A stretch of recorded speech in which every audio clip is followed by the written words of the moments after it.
एक जमाना था ये आतंकवादी आकर के हमारे वीर जवानों के सर काट करके ले जाते थे और आज ये मोदी है घर में घुस करके मारता है। ये जो परिवर्तन आया है वो आपके वोट की ताकत से आया है। अगर नाम कमाना हो तो मोदी प्रधानमंत्री एक बार बन चुका, इतिहास में नाम दर्ज हो चुका और कोई भी होता तो प्रधानमंत्री पद की मौज लेता होगा, लेकिन ये मजदूर मोदी है, कामदार मोदी है। सबसे बड़ी चिंता की बात यह है कि कांग्रेस के राज में हमारी बेटियां भी सुरक्षित नहीं है। हुबली के कॉलेज में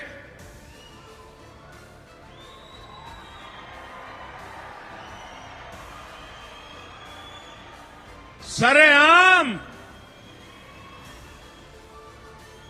एक नौजवान बेटी को चाकू के एक के बाद एक वार कर करके मौत के घाट उतार दिया गया। लेकिन कांग्रेस पार्टी इस प्रकार की प्रवृत्ति करने वालों के लिए डर का नामो निशान नहीं रहा है। उल्टा जिनकी बेटी मारी गई वो पूरा परिवार बेचारा चिंता में जी रहा है। और ये कांग्रेस की नीतियों का परिणाम है। जब कैफे में बॉम्ब ब्लास्ट हुआ तो उन्होंने पहला क्या बयान दिया कि तो गैस सिलेंडर फटा है। अब ये सिलेंडर फटा है कि इनका दिमाग फटा है?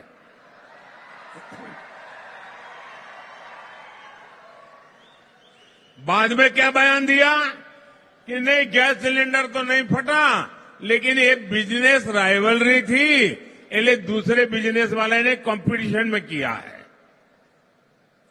और जब एनआईए के पास मामला आया और जब जांच शुरू हुई तो इसके पीछे खतरनाक साजिश ध्यान में आई। बंगाल में जाकर के लोग पकड़े गए। क्या मेरे भाइयों बहनों, क्या कर्नाटका को बम बंदूक के साए में जीने के लिए मजबूर करना हमें मंजूर है क्या? ये बम धमाके हमें मंजूर है क्या?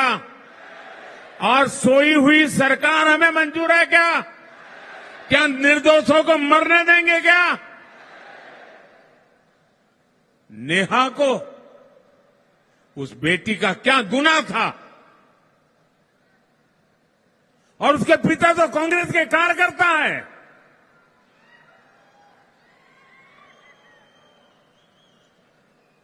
फिर भी कांग्रेस पार्टी और कांग्रेस की सरकार,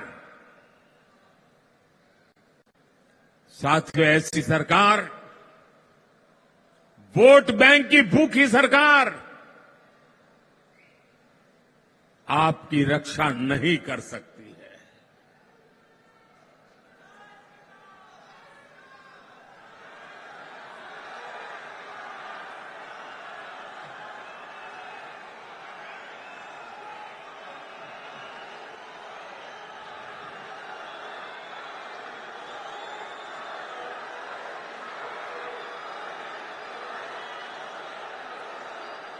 साथियों,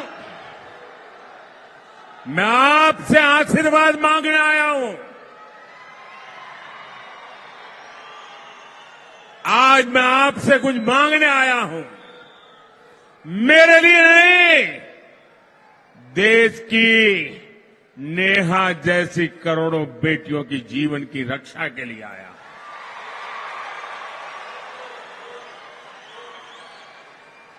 मैं आपसे आशीर्वाद मांगने आया हूं, सत्ता में बैठ करके मौज करने के लिए नहीं। ये बम धमाकों की सोच वाले लोगों का दिमाग ठिकाने लगाने के लिए मैं मांगता हूं।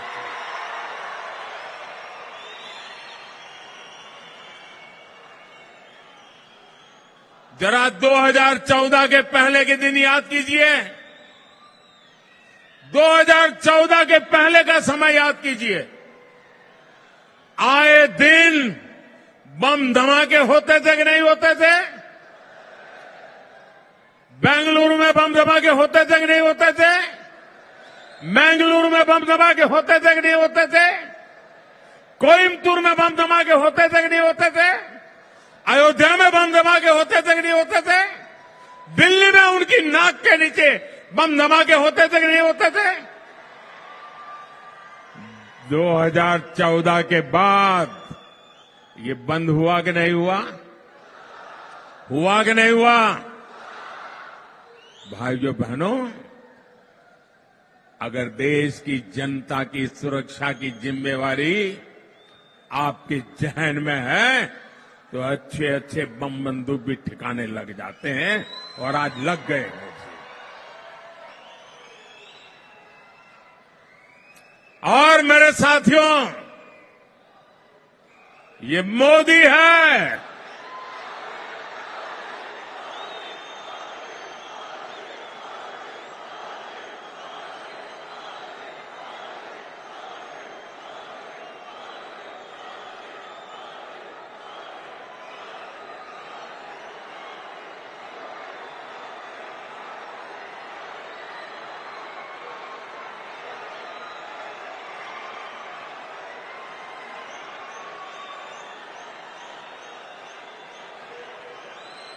जो लोग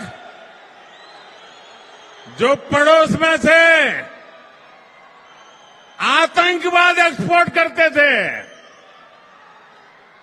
जो पड़ोस में से आतंकवाद एक्सपोर्ट करते थे, आज वो आटा इंपोर्ट करने के लिए लाले पड़ रहे हैं, लाले पड़ रहे हैं।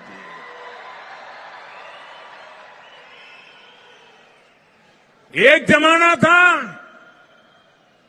ये आतंकवादी आकर के हमारे वीर जवानों के सर काट करके ले जाते थे, और आज ये मोदी है, घर में घुस करके मारता है।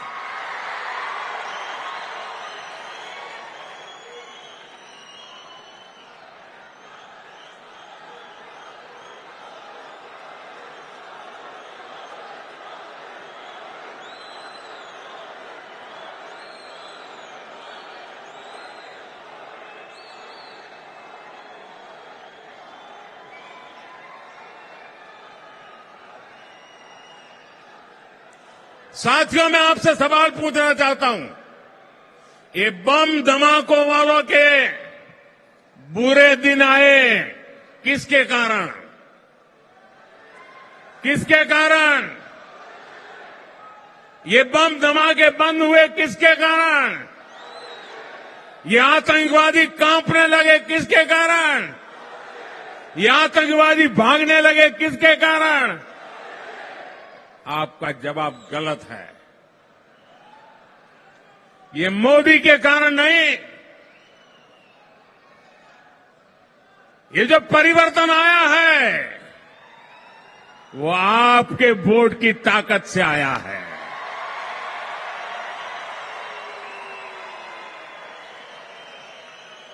अगर आपका वोट न होता, अगर आपके आशीर्वाद न होते, दिल्ली में मजबूत सरकार न होती, तो आज भी बम धमाके होते रहते, निर्दोष लोग मरते रहते। भाइयों बहनों, मेरे लिए 140 करोड़ देशवासी, 140 करोड़ देशवासी, ये मेरा परिवार है।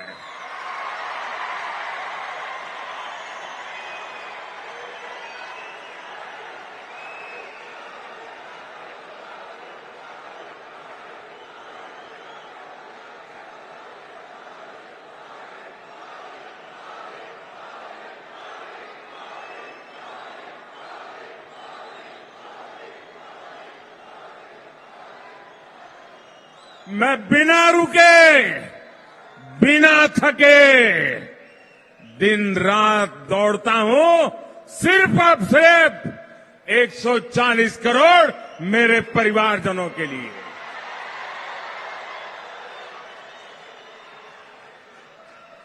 साथियों, अगर नाम कमाना हो तो मोदी प्रधानमंत्री एक बार बन चुका, इतिहास में नाम दर्ज हो चुका, और कोई भी होता तो प्रधानमंत्री पद की मौज लेता होगा,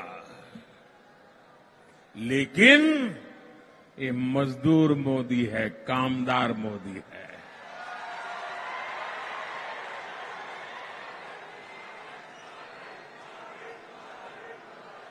जीवन की आखिरी सांस तक सिर्फ और सिर्फ आपके लिए जीऊंगा।